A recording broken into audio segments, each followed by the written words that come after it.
ನಾಳೆ ಒಂದು cabinet meeting ಕೂಡ ಇದೆ. ಬಹುಶಃ ರಾಜ್ಯ ಸರ್ಕಾರಕ್ಕೆ 100% ಇಚ್ಛಾಶಕ್ತಿ ಇದ್ದರೆ ಈ ವಿಚಾರ ಅಲ್ಲಿ ಚರ್ಚೆ ಆಗುತ್ತಾ? ಯಾಕೆಂದರೆ ಅಲ್ಲಿ ಬರೀ ಚರ್ಚೆ ಆಗೋದು ಅಷ್ಟೇ ಅಲ್ಲ, ಅವರು ಉತ್ತರವನ್ನು ಕಾಯ್ತಾ ಇದ್ದಾರೆ ರೈತರು. ಆ ಒಂದು ಧೈರ್ಯ ಕಾಂಗ್ರೆಸ್ ಸರ್ಕಾರಕ್ಕೆ ಇದೆಯಾ ಅಂತ ನೋಡಿ ಸರ್. ಈಗ JDS ವಕ್ತಾರರು ಮಾತನಾಡುವಾಗ ಕೆಲವು ವಿಚಾರಗಳನ್ನು ಪ್ರಸ್ತಾಪ ಮಾಡಿದ್ದಾರೆ. ಎಲ್ಲವೂ ಕೇಂದ್ರದ ಕಡೆ ಕೈ ತೋರಿಸ್ತಿದ್ದೀರಿ ಅಂತ.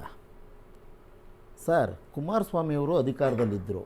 ಆ ಸಂದರ್ಭದಲ್ಲಿ ಕಬ್ಬಿನ ಬೆಳೆಗಾರರು ಹೋರಾಟ ಮಾಡಿಲ್ವಾ? ಹೇಳ ಡೇಟ್ ಸಮೇತ. ಜವಾಬ್ದಾರಿಯಿಂದ ನುಣ್ಸ್ಕೋಬಾರ್ದು. ತಮ್ಮ ಕಾಲದಲ್ಲೂ ಆ ಸಮಸ್ಯೆ ಇತ್ತು, ಇನ್ನೊಬ್ಬರಿದ್ದ ಗುಂಡೋಡಿಸಿದ್ರಲ್ಲ ಅವ್ರ ಕಾಲದಲ್ಲೂ ಆ ಸಮಸ್ಯೆ ಇದೆ. ನೋಡಿ, ಈ ಬೆಲೆಯನ್ನು ನಿಗದಿ ಮಾಡೋದು ರಾಜ್ಯ ಸರ್ಕಾರ ಅಲ್ಲ, ಕೇಂದ್ರ ಸರ್ಕಾರ. ಸ್ವಲ್ಪ ತಿಳ್ಕೊಂಡು ಮಾತನಾಡಬೇಕು. ಓಕೆ, ಕಬ್ಬಿನ ಬೆಲೆಯನ್ನು ನಿಗದಿ ಮಾಡೋದು ಕೇಂದ್ರ ಸರ್ಕಾರ. ಕೇಂದ್ರ ಸರ್ಕಾರನೂ ಯಾಕೆ ನಿರ್ಲಕ್ಷ್ಯ? ಅದು ಅವ್ರು ಕೇಳಬೇಕು, ಅವ್ರನ್ನ ಕೇಳಬೇಕು. ಇವ್ರು ಹೇಳಿದ್ರು ಒಂದು ನಿಮಿಷ ನೀವು ಮಾತಾಡಿಲ್ಲ, ಆಮೇಲೆ ಮಾತಾಡಿ ಬರ್ಕೊಳ್ಳಿ. ನಾನು ಹೇಳ್ತಾ ಇದ್ದೇನೆ, ಕೇಂದ್ರ ಸರ್ಕಾರದಲ್ಲಿ ಪಾಲ್ದಾರ ಪಕ್ಷ ಇರಿದ್ದೀವಿ. ನೀವು ರೈತರ ಪರವಾಗಿರೋರು, ನಾವು ರೈತರಿಗೋಸ್ಕರನೇ ಹುಟ್ಟಿರೋರು, ನಾವು ರೈತರಿಗೋಸ್ಕರನೇ ಕೆಲಸ ಮಾಡ್ತಿರೋರು. ಒಂದು ನಿಮಿಷ ಇರಪ್ಪ, ಆಯ್ತು ಇರಿ. ನಿಮ್ಮ ಕೇಂದ್ರ ಮಂತ್ರಿಗಳಿದ್ದಾರೆ, ರೈತರು ಜೀವ ಬಿಡ್ತಾರೆ, ಅವರು ಪ್ರಧಾನಿಗಳ ಪಕ್ಕದಲ್ಲೇ ಇರ್ತಾರೆ. ಯಾಕೆ ಅಂತ ಮಾತಾಡ್ತೀನಿ ವಿಚಾರ ಮಾತಾಡ್ತೀನಿ. ಕಬ್ಬಿನ ಸಕ್ಕರೆ ಕಾರ್ಖಾನೆಗಳು ಇತರೆ ಉಪ ಉತ್ಪನ್ನಗಳನ್ನ ಏನು ತಯಾರಿಸ್ತಿದ್ದಾರೆ ಅದರಲ್ಲಿ ಲಾಭ ಬರ್ತಿದೆಯೋ ಇಲ್ವೋ? ಎಥನಾಲನ್ನ ಪರ್ಚೇಸ್ ಮಾಡ್ತಿರೋರು ಅದನ್ನು ಪೆಟ್ರೋಲ್ ಜೊತೆ ಮಿಕ್ಸ್ ಮಾಡಿ ಮಾರಾಟ ಮಾಡಬೇಕು ಅಂತ ಹೇಳ್ತಿರೋ ಕೇಂದ್ರ ಸರ್ಕಾರದವರು. ಅದಕ್ಕೇನು ಬೆಲೆ ನಿಗದಿ ಮಾಡಿದ್ದೀರಿ? ಘೋಷಣೆ ಮಾಡಬೇಕಲ್ವಾ? ರೈತರಿಗೆ ಉಪಯೋಗ ಆಗಬೇಕು ಅನ್ನೋ ಮಾತು ಮಾತಾಡ್ತೀರಿ, ಅವ್ರಿಗೆ 3,500 ರೂಪಾಯಿ ಬೆಲೆ ಕೊಡಬೇಕು ಅನ್ನೋದು ಮಾತಾಡ್ತೀರಿ. 3,200 ರೂಪಾಯಿಗೆ ಮಾತುಕತೆ ಆದಾಗ ಸಾಲೋದಿಲ್ಲ ಅಂತೇಳಿ ರಸ್ತೆ ಕೂತ್ಕೊಂಡಿದ್ದು ನಾವು ಕಂಡಿದ್ದೇವೆ. ಈಗ ಮಂಡಳಿ ಮುಖಾಂತರವಾಗಿ ಜಿಲ್ಲಾಧಿಕಾರಿಗಳು ಚರ್ಚೆ ಮಾಡಿದಾಗ ಇನ್ನು 300 ರೂಪಾಯಿ ಸಿಗ ಕೊಡಿಸಿ ಅದನ್ನು ಮಾತಾಡೋಣ ಅಂತ ಹೇಳಿದ್ಮೇಲೆ ನಮ್ಮ ಹಳೆ ಬಾಕಿ ಕೊಡಿಸಿ ಫಸ್ಟು ರಸ್ತೆಯಲ್ಲಿ ಕೂತಿದ್ದಾರೆ. ಅದ್ರ ಬಗ್ಗೆ ಏನು ಹೇಳ್ತಾರೆ? 80% ಸಕ್ಕರೆ ಕಾರ್ಖಾನೆಗಳ ಮಾಲೀಕರು ಬಾಕಿ ಬರಬೇಕಾಗಿದೆ.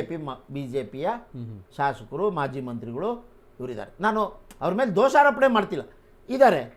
ಬನ್ರಪ್ಪ, ವಿಜೇಂದ್ರ ಅವ್ರ ಜೊತೆ ನೀವು ಯಾಕಪ್ಪ ನೀವೆಲ್ಲರೂ ಬರಲಿಲ್ಲ ಹೋರಾಟಕ್ಕೆ? ನಾನು ಈಗ ಇವ್ರು ಕೂತಿದ್ದಾರೆ, ಅವ್ರು ಬಂದಿಲ್ಲ, ನಾನು ಬ್ಲೇಮ್ ಮಾಡೋದಕ್ಕೋಸ್ಕರ ಹೇಳ್ತಿರೋ ಮಾತಲ್ಲ. ಬರಬೇಕಾಗಿತ್ತಲ್ವಾ? ಸಮಸ್ಯೆ ಬಗೆಹರಿಬೇಕಲ್ವಾ? ಇವತ್ತೊಂದೇ ದಿನ ಕಬ್ಬು ಬೆಳೆಯೋದು ಅಥವಾ ಸಕ್ಕರೆ ಕಾರ್ಖಾನೆ ನಡಿಬೇಕಲ್ಲ? ಬೇರೆ ವಿಚಾರಕ್ಕಾದ್ರೆ ದಂಡಾಗಿ ಹೋಗ್ತೀರಿ, ಆಯ್ತಾ? ಇನ್ನೊಂದು ನಿಮ್ಮ ಮಾತಿಗೆ ಇದನ್ನ ಕೇಂದ್ರ ಸರ್ಕಾರದಲ್ಲಿ ನೀವು ಪಾಲ್ದಾರರಿದ್ದೀರಿ. ಮುರುಗೇಶ್ ನಿರಾಣಿ ಅವರು ಸಕ್ಕರೆ ಕಾರ್ಖಾನೆ ಮಾಲೀಕರು. ಒಂದು ನಿಮಿಷ ಇರಿ ಸರ್. ಸರ್ಕಾರ ಇದೆಯಲ್ಲ ಸರ್,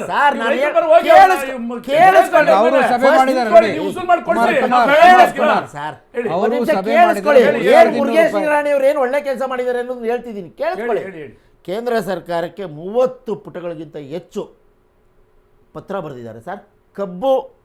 ಸಕ್ಕರೆ ಕಾರ್ಖಾನೆಗಳ ಸಮಸ್ಯೆ ಏನು, ರೈತರ ಸಮಸ್ಯೆ ಏನು, ಇತರೆ ಉಪ ಉತ್ಪನ್ನಗಳಿಂದ ಏನಾಗ್ತಿದೆ, ನಾವ್ಯಾಕೆ ಸಕ್ಕರೆ ಕಾರ್ಖಾನೆಗಳು ಲಾಸಲ್ಲಿದೆಯೋ ಲಾಭದಲ್ಲಿದೆಯೋ ಕೂಲಂಕುಷವಾಗಿ ಯೋಚನೆ ಮಾಡಿ ಪರಿಶೀಲನೆ ಮಾಡಿ ಇದು ಕ್ರಮ ತೆಗೆದುಕೊಳ್ಳಿ ಅಂತ ಪತ್ರ ಬರೆದು ಎಷ್ಟು ದಿನ ಆಗಿದೆ ಅಂತ ಅವ್ರಿಗೆ ಗೊತ್ತಿದೆಯಾ ಸರ್? ಸುಮ್ಮನೆ ಏನೇನೋ ಮಾತನಾಡಬಾರ್ದು. ನಾವು ರೈತರ ಪರ ಇರಬೇಕು ಯಾವಾಗಲೂ, ಯಾವುದೇ ಪಕ್ಷ ಇರಲಿ. ಉದ್ಯಮಿಗಳ ಪರ ಅಲ್ಲ. ಯಾವಾಗಲೂ ಉದ್ಯಮಿಗಳು ನಮ್ಮನ್ನು ರೈತರನ್ನ ಅದುಮ್ತಾನೆ ಇದ್ದಾರೆ ಹೊರತು ಮೇಲಕ್ಕೆ ಎದ್ದೊಳಕ್ಕೆ ಬಿಡ್ತಿಲ್ಲ ಅಂತ ಎಲ್ಲ ಕಡೆ ಕೂಗಿದ್ದೇ ಇದೆ. ದ್ವಿಗುಣ ಮಾಡಿಬಿಡ್ತೀವಿ 2022ಕ್ಕೆ ಅಂತ ಹೇಳಿದವರು ದ್ವಿಗುಣ ಆಗಿದ್ದು ನೋಡಿದ್ದೀವಿ. ಈಗ ದ್ವಿಗುಣ ಆಗಿದೆಯಾ, 0 ಆಗಿದೆಯಾ, ಬೀದಿಯಲ್ಲಿ ನಿಂತಿದ್ದಾರೆ. 1 ವರ್ಷಗಳ ಕಾಲ ರೈತರು ಬಿದ್ದರು ರೋಡಲ್ಲಿ. ದೆಹಲಿಯಲ್ಲಿ 900ಕ್ಕಿಂತ 1000 ಜನಕ್ಕಿಂತ ಹೆಚ್ಚು ಜನರು ಸತ್ತರಲ್ಲಿ. ಒಂದು ಚಕಾರ, ಒಂದು ಶಬ್ದ ಬರಲಿಲ್ಲ ಎಲ್ಲೂ. ಪಾರ್ಲಿಮೆಂಟಲ್ಲೂ ಒಂದು ಶಬ್ದ ಇಲ್ಲ. ಹೋಗ್ಲಿ, ಸಭೆ ನಡೀತಿದ್ದ ಜಾಗದಲ್ಲಿ ಏನೇನು ಮಳೆ ಹೊಡೆದ್ರು, ಏನೇನು ನೀರು ಇದ್ರು, ಏನೇನು ಮಾಡಿದ್ರು, ಅವಾಂತರಗಳೆಲ್ಲ ನೋಡಿದ್ದೇವೆ.